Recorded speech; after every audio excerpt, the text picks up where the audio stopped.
या सर्वच या 36 ते 48 लाख शेतकऱ्याला कितीची कर्जमाफी मिळणार? 2 लाख रुपयाची। मग तुम्हाला 50,000 रुपयाची कर्जमाफी पाहिजे का 2 लाख रुपयाची कर्जमाफी पाहिजे हे तुम्ही मला सांगा। आता जर तुम्हाला 3 लाख रक्कम ही देणं असेल बँकेला, त्याच्यामध्ये मुद्दल आणि व्याज धरून पेनल्टी धरून, तर मग तुम्हाला या सरकारच्या योजनेच्या अंतर्गत आधी स्वतःच्या खिशातून 2.5 लाख रुपये द्यावे लागतील, मग तुम्हाला 50,000 रुपयाचा लाभ मिळणार। चालणार आहे का? बरं 2.5 लाख रुपये तुमच्याकडे आहेत का? मग आज जर तुमच्याकडे पैसे नसतील, कारण का अवकाळी पावसामुळे तुमचं नुकसान झालंय, तुम्हाला तुमच्या भावाला भाव मिळालेला नाही उत्पादनाचा, कांद्याची काय परिस्थिती हे तुम्हाला माहिती, गेल्या 10 वर्षात कपाशीला भाव नाही, सोयाबीनला भाव नाही, कांद्याला भाव नाही, खताचे भाव वाढलेत का नाही वाढले? आता तुम्ही मला सांगा, सरकार आपल्याला काय सांगता, येत्या काळामध्ये पाऊस होणार आहे का हो? अल निनो आल्यामुळे या वर्षात जर पाऊस होणार नसेल तर येणारं एकही पीक तुमच्या हातामध्ये येणार आहे का? मग तुमचं घर चालणार आहे का? मग कसं चालणार तुमचं घर?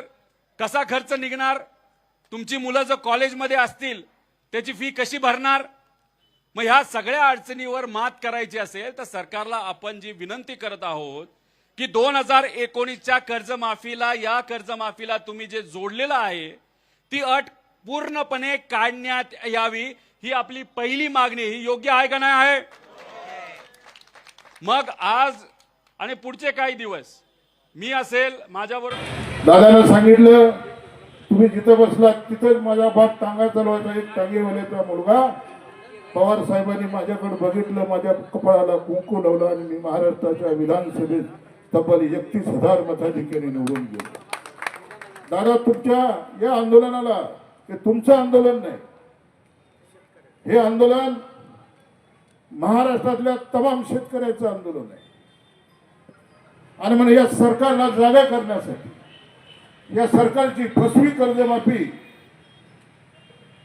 कशी आहे याचा काहीच फायदा नाही, हे करण्यासाठी आज दादा आम्ही जन्मलो त्या पंढरी नगरीमध्ये आज तुम्ही अन्नत्याग उपोषणाला बसलेलो। दादा, माझी आपल्याला विनंती आहे की 2 लाखाची जी मर्यादा ठेवली आहे ती 2 लाखाची मर्यादा देखील त्या ठिकाणी 3 लाखापर्यंत असणं आवश्यक आहे। कारण 2 लाखाच्या त्याचं कारण असं की 3 लाखापर्यंत आपल्याला कर्ज मर्यादा दिलेली आहे आणि मग 3 लाखापर्यंत कर्ज घेतलेल्या लोकांना 2 लाख कर्ज दिलं तर त्या ठिकाणी कर्जमाफी होत नाही, तर ती मर्यादा 2 लाखाची 3 लाख केली पाहिजे, ही त्या ठिकाणी मागणी करावी।